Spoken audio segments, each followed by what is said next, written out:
Hey there everyone, welcome back to Utility Sports. Really excited to cover the Toronto Raptors in this video, and you can see the start of the season hasn't been perfect for them, and I did have some concerns about this team coming into the year. Now I do think they have a lot of talent. I think that they're still piecing things together. Obviously a new head coach, a brand new head coach to the NBA specifically. I think their passing has been significantly better this season, but they're still not above 500. You see they're 11th currently in the Eastern Conference with an 8-9 record. That's good for a 47% win percentage, which means they're not really that bad, but they're not really that good either. And they actually owe a pick this season to the San Antonio Spurs that is, I believe, top 6 protected. So if they finish with the 7th worst record and the lottery doesn't bless them again like it did with Scottie Barnes, they're sending a pretty good pick to the San Antonio Spurs for the Jakob Poeltl trade.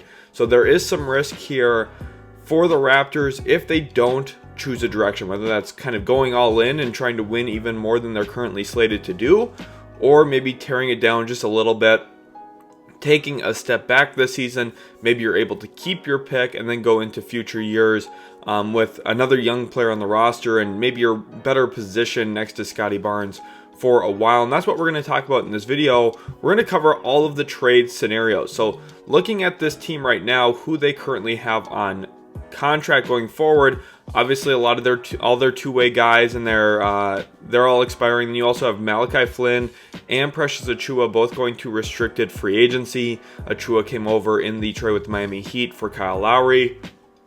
Malachi Flynn, they drafted him out of the second round. San Diego State Aztec liked him a lot in his draft. I still think there's a role for him in the league, although he's been somewhat inconsistent there in Toronto.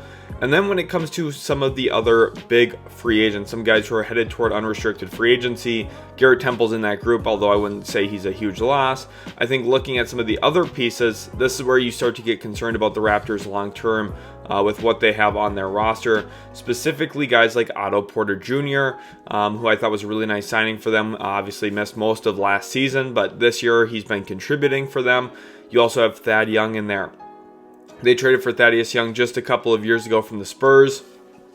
They would, I'm sure, like to keep him on a cheaper number than $8 million annually. Although, again, there's going to be some interest for him just given his size, length, versatility he's shown throughout his career. I'm sure there's going to be a bevy of teams willing to sign Thaddeus Young for, maybe the biannual exception or even just the veterans minimum if it comes down to it. And then you got the two real big name players here on this list. Gary Trent Jr., who is just going to be in his age 25 season. He is still really, really young despite being in the league for a long time already because he was so young when he came into the league. He's going to be a free agent. He accepted his player option last year. I thought there was no way he would. He did, and now it puts the Raptors in a kind of different situation where with Trent Jr. and Siakam both possibly out, there's some real risk here. And then I think the big one to touch on is OG Anunoby, who you can also see about $20 million player option. I would be shocked, and I mean utterly shocked. That would be the most surprising thing of the offseason if OG Anunoby opted into that contract. So you're looking at not one, not two, but 3 starting level players. Now I know they don't all start all the time for the Raptors, especially Gary Trent Jr., but they're 3 starting level players who could potentially leave the Raptors in one offseason, which is a ton of pressure on the organization, especially for a team that in recent memory has lost Kyle Lowry to free agency, lost Fred VanVleet for nothing to free agency. And because of that, I think they did a really good job coming back and getting Dennis Schroeder. I said that the day they signed him. I thought, look, Schroeder was a really good pickup for this team. I wouldn't have necessarily signed VanVleet myself to the contract that the Houston Rockets did, although it is working for them and it's not that long term. But given the Raptors situation, I think they did make the right call there. Although it's just tough to lose good players to free agency. And that's been kind of the MO for the Raptors and Masai Ujiri because he hasn't made a lot of trades because he likes his roster, he likes the guys he has in the building. The issue is those guys end up leaving the building for next to nothing or just nothing at all.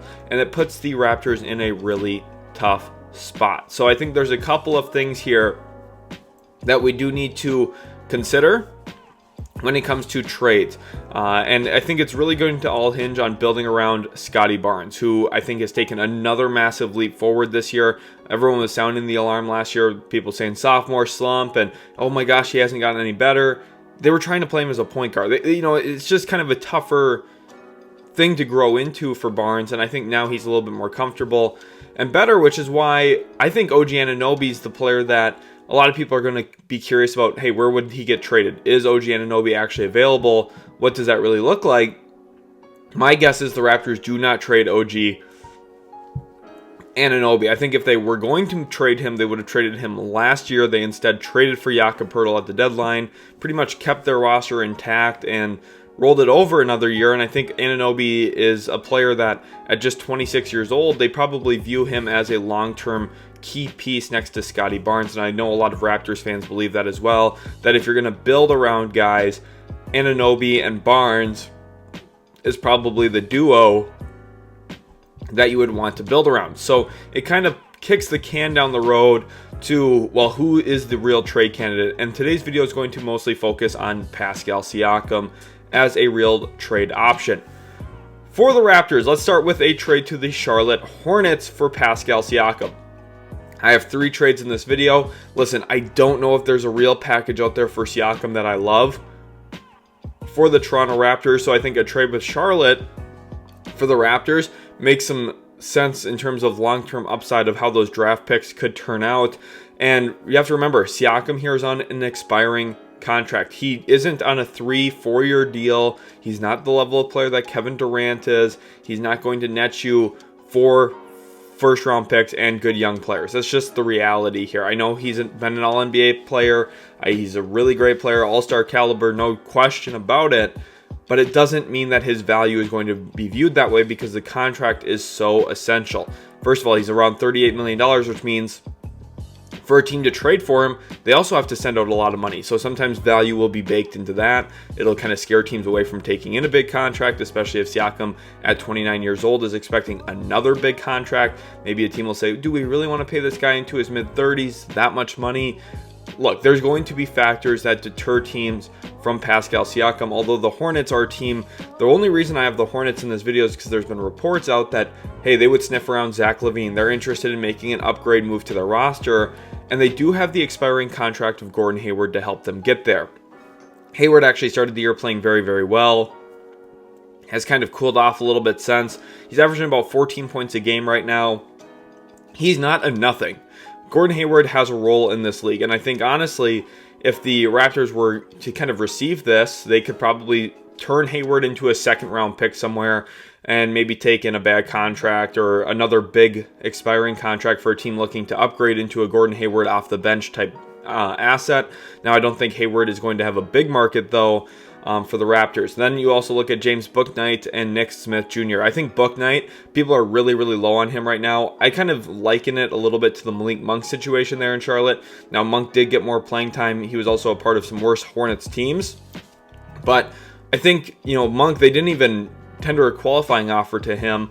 So then he went into unrestricted free agency, signed with the Lakers for really cheap, and then he's kind of rebuilt his value around the league since then. Played well for the Lakers, has played very, very well for the Kings in the last couple of seasons. I think Bouknight is a guy who, coming out of UConn, he had all of the skill set you're looking for a shot-creating guard.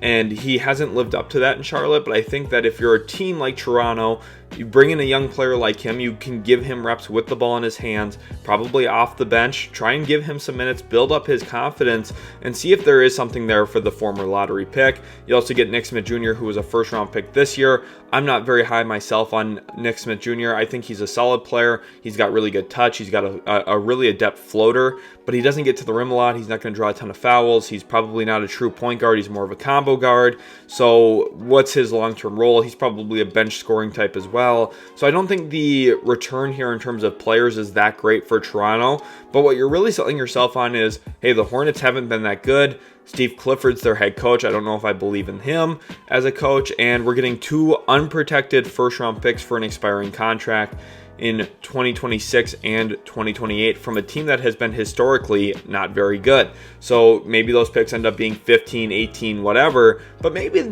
they're lottery picks. Maybe it's another top 7 pick. Maybe it's a top 12 pick. And in future drafts, that might be able to really help complement and flush out this roster, again, around the direction of Scottie Barnes, OG Anunoby, as you continue to add young players in. Barnes will start to enter his ceiling, and you have more picks for flexibility's sake, where you can make some more trades, or you can just continue infusing your roster with young talent. And I think this is actually a pretty good offer, all things considered, for the Raptors. It gives you some young guys now that maybe you can focus their development a little bit, put the ball in their hands a little bit more than what's happening in Charlotte with LaMelo Ball. But realistically, this just comes down to the fact that I don't know if Masai Ujiri is going to make any trades, and I think that's a really important thing to say. Masai Ujiri has shown time and time again, if he's not getting an offer that he absolutely loves, he's not going to make a trade. Does that mean he's always right about that? No, I don't think the Poeltl trade was that good for Toronto, and I think a lot of Raptors fans probably agree with that now, with the fact that they might be sending their pick this year to the Spurs. Now, it's not a crazy good draft, but it's still a top 10 pick possibly, and that's a real risk. So I think there's kind of a lot hinging on this situation right now, where the Raptors, do they choose a direction, or does Masai Ujiri just kind of roll with the punches and keep the roster together? I think it's very likely he does that, but in a deal where you could get 2 unprotected firsts from a franchise like the Charlotte Hornets, that is something I would always bet on. I like that direction for the Raptors myself. Now, I'm not necessarily saying I would take this trade, but I think this is something the Hornets would be a little bit more comfortable with. Using that expiring salary of Gordon Hayward, the Raptors don't commit themselves to long-term money, could open up potential cap room space. There's a lot of different outcomes and avenues here for the Raptors to get better outside of just the players in this trade that they do receive, although I think there are some pieces in here that could actually help them long-term. Now let's jump into our next team, and that is the Brooklyn Nets. And this deal is a little funky. So this one, Pascal Siakam goes to Brooklyn. The Nets are actually just 1 spot above the Raptors right now in the Eastern Conference seeding. They're a 10 seed. So the Nets, I think one of their big issues is half-court scoring, creation, making shots, and really putting the ball on the deck and getting to the rim. A team with Mikal Bridges, you're going to kind of rely on jump shots a decent amount, and I think Siakam gives them some downhill scoring that they would need. He's got one of the best spin moves in the league, and I think for the Nets specifically, with Siakam coming into the fold, he kind of changes their offense a little bit and kind of gives you another option with Mikal Bridges as a leading scoring punch, and he also gives you some playmaking. He's averaging a career high in assists right now. Obviously, that's been a big emphasis there in Toronto, even going back to media day with coach, owner, GM calling out Siakam and saying, hey, look, you got to pass the ball when you generate double teams. First of all, Siakam's going to generate double teams, which just makes everyone's life in Brooklyn a little bit easier. I think you could play him next to Nick Claxton and find success. And I think Mikal Bridges, Siakam, and Claxton's actually a really good front court trio. So what does it cost Brooklyn? Well, Ben Simmons goes out the door here with a big contract, and there's 1 more year on it after this year. That contract essentially matches Siakam's money level exactly. You also do get Dariq Whitehead, who, with Grady Dick, who I really like that the Raptors drafted Grady Dick, Whitehead gives you another shooting type. He shot over 40% from 3 in his lone season with Duke. He also was the National High School Player of the year before that for Montverde Academy, and I think that Whitehead is a guy who, with rhythm, last year he was playing through an injury his entire time in college with his foot. So I think if he has rhythm, a little bit more stability, and he's healthy, I think he could actually be a really nice piece in the NBA. I don't think he's going to ever blossom into a star, but I think he's a complementary player who, when you have shooting on the floor, it makes the rest of your guys better. I think it would make Scottie Barnes look better because there'd be more spacing. I think it'd make Jakob Poeltl look better. I think it would make OG Anunoby look better. I think Dennis Schroeder, who's a walking paint touch, would even look better, and I think he would be able to use guys like Whitehead and Grady Dick to a really high level. I think he would find a lot of success with those 2 guys because of their shooting prowess. So you get, I think, a good young upside player here in Dariq Whitehead, who was a first-round pick this year. I actually am a big believer in his. And then 2 2027 first-round picks. So this isn't maybe as attractive as the Hornets trade in terms of the draft compensation, but I do think Ben Simmons is still a solid player. I think Masai Ujiri would actually probably like to have Ben Simmons. I know right now he's kind of going through a little bit more injury stuff, and over the last couple of years, Simmons has kind of had his lowest value around the league, but I still think there's a role for him in the NBA for sure. I think the Raptors could utilize him. He's kind of a Raptors type player in terms of the physicals archetype. He's athletic, lengthy, big for his position. I think he could actually help Toronto quite a bit. And then Dariq Whitehead, I think, is a big plus. Plus 2 first-round picks, giving the Raptors more flexibility. They're not as attractive, like I said, as the Charlotte ones, but I think your player return here is actually a little bit better. I know people are going to say, oh my gosh, Simmons is negative value. No, he's not. He might be perceived that way, which is partially why the Nets would maybe make this type of trade. But I don't think Simmons is negative value because I think he's a positive player when he's on the floor. And a player who, yes, I know his contract's ginormous. It's not like it's a 4-year contract at this point. There's 1 additional year. You're really, if you're making this trade, you're going to have him on a big contract for 14, 15 months. That's not that insane. And I think it's something the Raptors should look at. Maybe they can keep Simmons long-term as well on a little bit more of a team-friendly number next time around. And I think he could be a really nice piece, actually, for that Raptors team and continue their defensive identity, but also, you know, his playmaking, I think, would be a nice little added benefit to them as well. Let's jump into our third and final trade here, and I think it's the most likely one of the bunch, and it's the Atlanta Hawks. There's a reason I saved this one for last. It's the best offer, and it's the most likely offer as well. The Raptors and Hawks have been linked over the last 4 or 5 months now, pretty religiously. I think there's been a lot of, you know, smoke about the Hawks and Raptors making a deal centered around Pascal Siakam, and usually when there's smoke, there's fire. I'm sure that there have been really high-level conversations between upper management, Landry Fields and Masai Ujiri, perhaps, are actually having conversations and maybe even trade offers about Pascal Siakam. In here, I think that the Hawks have a really clean pathway to getting toward Pascal Siakam money. And now look, this does kind of mitigate the Hawks' long-term future a little bit, I think, with the pieces they're giving up. But for the Raptors, I think getting these young guys in, they fit really well next to Scottie Barnes and OG Anunoby, which is super essential. You're also not completely selling on this season. I think these players can come in, play for you right away, and impact winning positively. But for the Hawks, it's really, you're making a big upgrade. DeAndre Hunter is a very good player. Pascal Siakam is a great player. And there is a big difference there, especially when you already have Trae Young, DeJounte Murray, Clint Capella, and Onyeka Okongwu.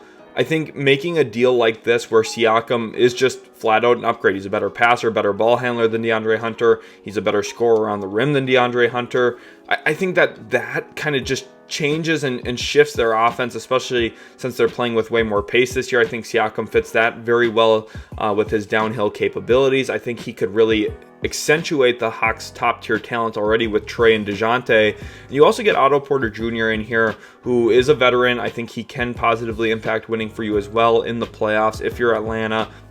And I think if the Hawks are serious about themselves, an upgrade from Hunter to Siakam just does elevate them in really great fashion. And I'm not the biggest believer in Bogdan Bogdanovic. I think he's a good player. I just don't know on his contract if it's, you know, if him and DeAndre Hunter, those two guys together, I don't think they give you Siakam level play. So like I said again, though, I think this is the best package for the Raptors because you're getting a collection of players who I believe can play right now, and you're getting some draft compensation as well.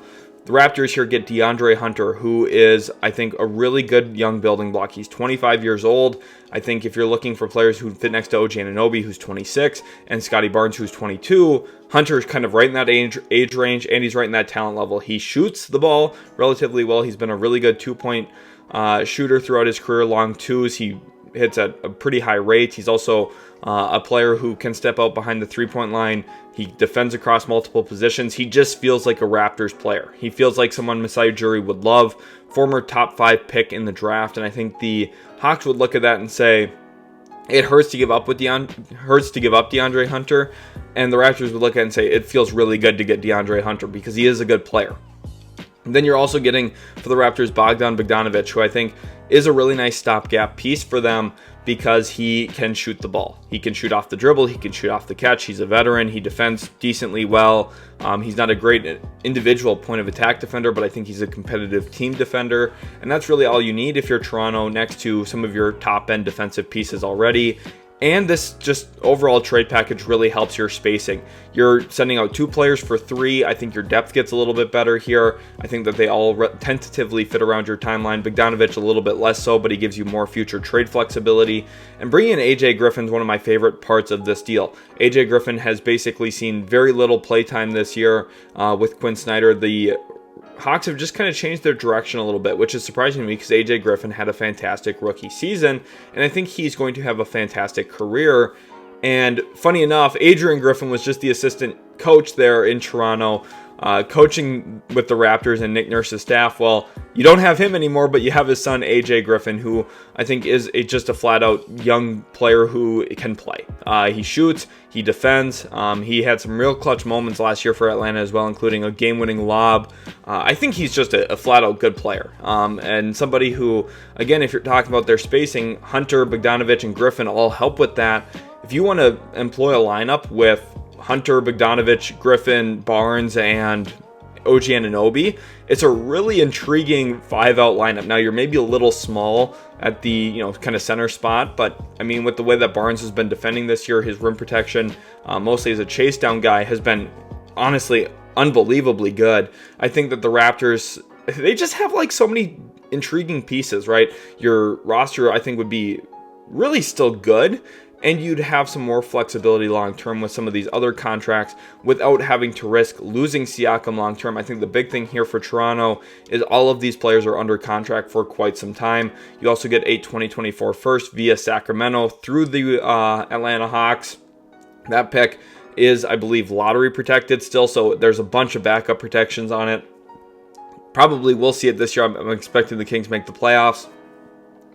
And you get a second-round pick this year through the Hawks via Miami. So, not great draft compensation, honestly, but it's still extra picks to play with, gives the Raptors another kind of tool to work with in the trade market. And because of that, I think this is a home run trade for the Toronto Raptors. I think this is a very good trade for the Atlanta Hawks, because I do think Siakam does elevate their team. They're currently not playing AJ Griffin, and I think Bogdanovic is expendable, especially if you bring back in Otto Porter Jr. I think this is a really good trade for both sides, and I think this is one that I would love to see. And I hope you guys did enjoy this video as well. If you did, make sure to leave a like, subscribe to the channel for more future NBA content, and we'll catch you guys in the very next Utility Sports video.